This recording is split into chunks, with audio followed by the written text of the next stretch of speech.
Again एक pharmacognosy का topic पढ़ने वाले हैं।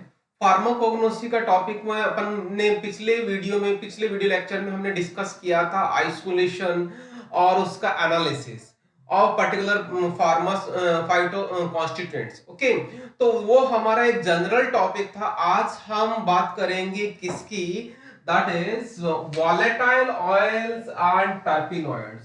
वॉलेटाइल ऑयल्स एंड टर्पिनॉइड्स के कैटेगरी में हमारे पास दो तीन फाइटो कॉन्स्टिट्यूएंट्स हैं जिनको अपन सेकेंडरी मेटाबोलाइट भी बोलते हैं या फाइटो कॉन्स्टिट्यूएंट्स भी बोलते हैं। हम उनका आइसोलेशन पढ़ने वाले हैं।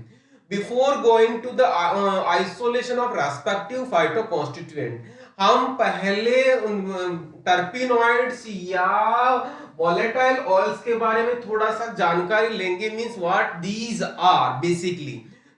वॉलेटाइल ऑयल के जनरल पॉइंट्स की बात करें, मींस हम उनकी डेफिनेशन कहें या इनके कुछ वास्तव में क्या है ये चीज हम ये समझना चाह रहे हैं। तो देखिएगा, पहला है इयोपरेट एट रूम टेम्परेचर। इसका मतलब क्या होता है कि रूम टेम्परेचर पे इयोपरेट हो जाते हैं, वॉलेटाइल फॉर्म में आ जाते हैं। ओके, वेपोराइजेशन हो जाता है। दूसरा फॉर्म रहता है, इसका पहला पॉइंट तो ये हो गया। दूसरा पॉइंट ये also known as ethereal oil. Ethereal oil हम क्यों बोलते हैं, क्योंकि इसका एक्सट्रैक्शन ईथर में हो जाता है। ओके, फिर नेक्स्ट पॉइंट है also known as essential oil. इनको बोलते हैं असेंशियल ऑयल भी बोलते हैं। असेंशियल ऑयल का मतलब ये नहीं होता है कि ये जरूरत के तेल हैं। उसका मतलब असेंस का मतलब होता है जो स्मेल, असेंस प्रोड्यूस स्मेल, असेंस का मतलब होता है स्मेल इनमें जरूर होती है। मींस यदि हम बात करेंगे कोई भी इस तरह का वॉलेटाइल ऑयल है, और ये वॉलेटाइल ऑयल किसमें मिलते हैं, मेनली जो हमारे स्पाइसेज हैं उन स्पाइसेज में वॉलेटाइल ऑयल आपको मिल जाएंगे। मतलब उनमें जैसे जीरे की खुशबू आएगी, चाहे में सौंफ की खुशबू आएगी, उन सभी में एसोफोर्डेड में खुशबू आएगी। ये सारे के सारे आपके वॉलेटाइल ऑयल्स होते हैं। इनका अब बात करते हैं एक दूसरी बार टर्मिनोलॉजी जो हम बात कर रहे हैं, टर्पिनॉइड। टर्पिनॉइड का जो फॉर्मूला होता है C5H8 का ट्राइनाइन होता है, इसको बोलते हैं हम आइसोप्रीन यूनिट। क्या बोलेंगे, आइसोप्रीन यूनिट। क्लियर। नाउ अब इस आइसोप्रीन यूनिट्स का n टाइम्स होता है depending on the class of terpenoid. और ये इनका ऑक्सीजनेशन होता है, हाइड्रोजनेशन होता है और डिहाइड्रोजनेशन होता है।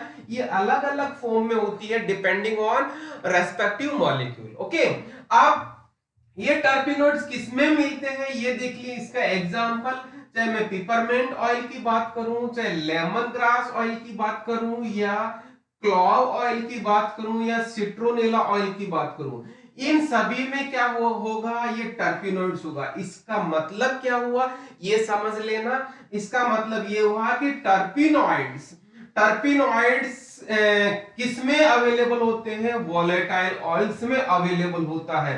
इसका मतलब देखिएगा, हमने जो हेडिंग लिखा था volatile oil and terpenoids. Volatile oil तो एक टर्मिनोलॉजी होगी, टर्पीन्स एक केमिकल फॉर्म हो गया। Means mostly terpenoids present in volatile oils. Okay, तो इसका एग्जांपल क्या है या कौन कौन सी फैमिलीज में मिलती है, मेनली टर्पिनॉइड्स कहूं चाहे वॉलेटाइल ऑयल की बात करूं, तो यहाँ पे Labiatae family, Rutaceae family, Piperaceae family, Zingiberaceae family and Umbelliferae family में मेनली इन टर्पिनॉइड्स या वॉलेटाइल ऑयल्स की प्रेजेंस रहती है। ये हो गया इनका प्रेजेंस। अब मैं बात करूं यहाँ पे कॉम्पिटिटिव एग्जाम्स में क्वेश्चन कैसा आता है, मैं अभी थोड़ी देर बाद में बताने वाला हूं। तो देखिएगा, यहाँ पे हम बात करते हैं इन वॉलेटाइल ऑयल्स या टर्पिनॉइड्स की फिजिकल प्रॉपर्टी। फिजिकल प्रॉपर्टी की बात कहें तो कैसे, देखिएगा मतलब ये दिखने में कैसे है और किस तरह से होता है। तो देखिएगा, ये कलरलेस होते हैं, कलरलेस लिक्विड होता है। एंड इसका नेचर कैसा होता है, वॉलेटाइल नेचर होता है। जैसे अपन ने बात कही थी, वॉलेटाइल का मतलब यहाँ पे ये है कि रूम टेम्परेचर पे ये वॉलेटाइल हो जाता है, इवोपोरेट हो जाता है। मींस इनका जो जनरली बॉइलिंग पॉइंट है 180 टू 150 टू 180 डिग्री सेंटीग्रेड होता है। ओके, और सॉल्युबल इन ऑर्गेनिक सॉल्वेंट्स होता है और ऑप्टिकली एक्टिव होते हैं। ऑप्टिकली एक्टिव का मतलब प्लेन पोलराइज्ड लाइट को ये क्या करते हैं, रोटेट कर देते हैं। क्लियर, ये तो हो गया हमारा फिजिकल प्रॉपर्टी। अब बात करते हैं इनकी केमिकल प्रॉपर्टी। तो जैसा कि मैंने आपको बताया कि इसमें आइसोप्रीन यूनिट होती है।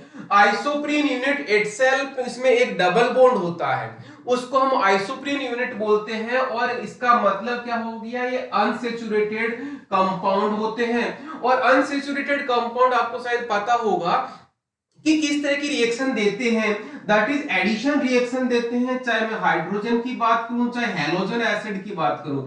HX हम किसको बोलते हैं, हेलोजन एसिड बोलते हैं। और ये इसका एग्जांपल आप बहुत अच्छा से ले सकते हैं, HCl। ओके, सिमिलरली जैसा कि आपको पता है कि ये डबल बॉन्ड रहता है, इसीलिए पॉलीमराइजेशन रिएक्शन में भी बहुत जल्दी पार्टिसिपेट कर लेते हैं। क्लियर।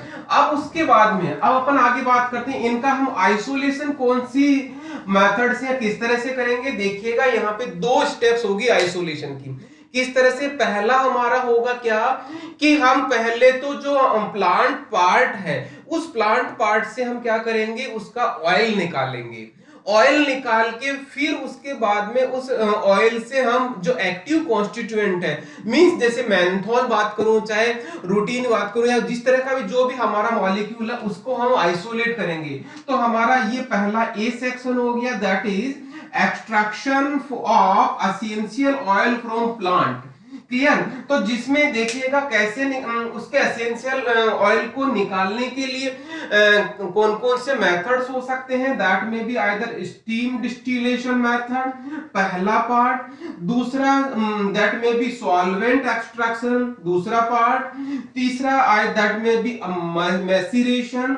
और फोर्थ वन दैट में बी एनफ्लोरेंस। एनफ्लोरेंस क्या होता है, बेसिकली हम उस वॉलेटाइल ऑयल को एडजॉर्प्शन करवा लेते हैं इन फैट, और उसके बाद में उसको एक्सट्रैक्ट आउट कर लेते हैं। तो ये तो हो गए हमारे चार मेथड जो एक्सट्रैक्शन करेंगे। उसके बाद में जो ये ऑयल मिला है हमें, उस ऑयल से हम क्या निकालना चाहते हैं, क्योंकि ऑयल में बहुत सारे कंपोनेंट होते हैं, नॉट ओनली सिंगल कंपाउंड। तो यहाँ पे बी मेथड आपका ये हो गया, दैट इज बी मेथड, जिसमें हम सेपरेशन करेंगे, सेपरेशन ऑफ टर्पिनॉइड। टर्पिनॉइड जैसा का मतलब मेंथॉल, सिट्रेल, ये सारे टर्पिनॉइड्स हो गए फ्रॉम वॉलेटाइल ऑयल। तो वो कैसे किस मेथड से होगा, दैट में बी आइदर केमिकल मेथड और फिजिकल मेथड। ये हमारे दो मेथड हो गए, chemical as well as physical method. This is all about general part of volatile oil as well as terpenoids। इसमें कॉम्पिटिटिव एग्जाम में क्वेश्चन क्या बनता है, मैं ये चीज बता देता हूं। यहाँ पे कॉम्पिटिटिव एग्जाम में सबसे इंपॉर्टेंट क्वेश्चन बनता है, एक तो ये वाला पार्ट, ये वाला पार्ट की कौन से फैमिली में वॉलेटाइल ऑयल या टर्पिनॉइड्स मिलते हैं, यह आपको 5 फैमिली याद रखनी है। फिर उसके बाद में जनरली जो वॉलेटाइल ऑयल या टर्पीन्स में मेन केमिकल कॉन्स्टिट्यूएंट क्या होता है, आपको नेक्स्ट याद करना है, ये आइसोप्रीन यूनिट। आइसोप्रीन यूनिट का आपको फॉर्मूला याद करना है, और इसका नाम क्या होता है, आइसोप्रीन यूनिट, इसको याद रखना है। वॉलेटाइल ऑयल स्मेल प्रोड्यूस करते हैं, एसेंस प्रोड्यूस करते हैं, ये याद रखना है। ओके, तो ये मोटी चीज हो गई। और यहाँ पे दूसरी चीज, यहाँ पे एग्जाम्पल आप जरूर याद कर सकते हैं। तो इस तरह से आपके जो कॉम्पिटिटिव एग्जाम में क्वेश्चन ये हो सकते हैं। इसके अब अपन बात करेंगे क्लासिफिकेशन की। क्लासिफिकेशन में बहुत शॉर्ट में क्लासिफिकेशन है, हम किसकी बात कर रहे हैं, टर्पिनॉइड्स की। जैसा मैंने बताया था, टर्पिनॉइड्स में क्या कौन सी यूनिट होती है, आइसोप्रीन यूनिट होती है। और आइसोप्रीन यूनिट का फॉर्मूला भी शायद मैंने बताया था, C5H8 फॉर्मूला। ओके, तो on the basis of number of isoprene unit इनको हमने क्लासिफाई किया हुआ है। जैसे फर्स्ट आता है मोनोटर्पीन, जिसका दूसरा नाम टर्पीन भी बोला जाता है, ये पहली क्लास हो गई, जिसमें आइसोप्रीन यूनिट 2 यूनिट होती है। इसका फॉर्मूला ऑन द, इसका जस्ट मल्टीप्लाई कर दो 2 से, तो ये C10H16 किस किस में मिलता है, peppermint, camphor, eucalyptus and lemon grass, इन प्लांट्स में ये मिलता है। सिमिलरली मैं बात कहूं दूसरा, दैट इज सेस्क्यूटर्पीन। सेस्क्यूटर्पीन हमारा सेकंड क्लास हो गई, दैट इज सेस्क्यूटर्पीन में कितनी यूनिट होगी, 3 यूनिट होगी। तो ये उसका फॉर्मूला हो गया हमारा C15H24। उसमें आर्टिमिशिया, क्लोव एंड सैंडलवुड, इन सब में ये हमारा कौन सा सेस्क्यूटर्पिन रहता है, जिसमें इसका फॉर्मूला C15, मतलब कार्बन यहाँ पे 15 रहेंगे। सिमिलरली बात कहूं third, that is diterpene. Diterpene में याद रखिएगा यहाँ पे हमारे पास डाइटर्पिन में रहेगा 4 मॉलिक्यूल, किसके, आइसोप्रीन यूनिट के 4 मॉलिक्यूल रहेंगे, तो फॉर्मूला होगा C20H32। केलियस एंड टैक्सस इसमें एग्जांपल होगा, मींस इन प्लांट्स में ये वाला डाइटर्पिन मॉलिक्यूल होगा, या इस क्लास के मॉलिक्यूल होंगे। सिमिलरली यहाँ पे fourth category that is triterpene, just 2 और बढ़ा दो, मतलब 6 यूनिट होगी किसकी, आइसोप्रीन यूनिट की। 6 के हिसाब से यहाँ फॉर्मूला हो गया C30H48, जो अम्बरग्रीस में ये मिलता है कौन, हमारा ट्राइटर्पीन। क्लियर। फिर उसके बाद में फिर आता है हमारा next, that is fifth one कहेंगे जिसको टेट्राटर्पीन्स या कैरोटीनॉइड्स बोलते हैं, जिसमें 8 आइसोप्रीन यूनिट होता है। 8 आइसोप्रीन यूनिट के हिसाब से हमारा जो फॉर्मूला हो गया C48H64, किसमें मिलता है, ये क्लोरोफिल में मिलता है, क्रोकस में मिलता है, एनेटोम में मिलता है, और जो हमारे हम लोकल लैंग्वेज में बात करें तो गाजर में, मतलब कैरेट में मिलता है। फिर उसके बाद में हमारा लास्ट कैटेगरी आ गई, that is sixth category. Six category में पॉलीटर्पीन कहलाता है। पॉली का मतलब नंबर, हम काउंटिंग यहाँ पे 8 से ज्यादा है, काउंटिंग हम पॉसिबिलिटी नहीं रहती, तो हम उसको एन बोलते हैं। एन के हिसाब से हमने इसको एन यहाँ पे डिनोट कर दिया, ये आइसोप्रीन यूनिट हो गई, और ये मिलता है हमारे लास्ट हमारे रबर में। तो इस तरह से हमारा क्लासिफिकेशन हो गया, और क्लासिफिकेशन के हिसाब से यहाँ पे कॉम्पिटिटिव एग्जाम में क्वेश्चन पूछा जाता है। जनरली कौन सी चीज में पूछा जाता है, सेस्क्यूटर्पिन से रिलेटेड क्वेश्चन पूछा गया है कई बार। क्या पूछा गया सेस्क्यूटर्पिन में कि सेस्क्यूटर्पिन में कितनी आइसोप्रीन यूनिट होती है। जनरली स्टूडेंट इसमें कंफ्यूज होता ही होता है, तो आपको याद रखना 3 यूनिट होती है, और इसमें कौन कौन से होते हैं, आर्टिमिशिया, क्लोव, सैंडलवुड, इन सब में सेस्क्यूटर्पिन होता है। मींस सेस्क्यूटर्पिन कैटेगरी से वोलेटाइल ऑयल मॉलिक्यूल होता है, और वो चीज हम बाद में पढ़ेंगे कौन से में क्या होता है। और यहाँ पे अब ये चीज उनको ध्यान में रखते हुए हमें ध्यान रखना है कि हम जैसे जो फाइटोकॉन्स्टिट्यूएंट पढ़ने वाले, तो वो कौन सी कैटेगरी का फाइटोकॉन्स्टिट्यूएंट या मॉलिक्यूल है। ओके, ये चीज हो गया। मेन एग्जाम में यदि क्वेश्चन आता है, यूनिवर्सिटी एग्जाम में क्वेश्चन आता है, give the right short description about volatile oil और टर्पिनॉइड्स, तो मैंने जो जितना वीडियो लेक्चर में बताया है वो पूरा का पूरा आपको बताना है।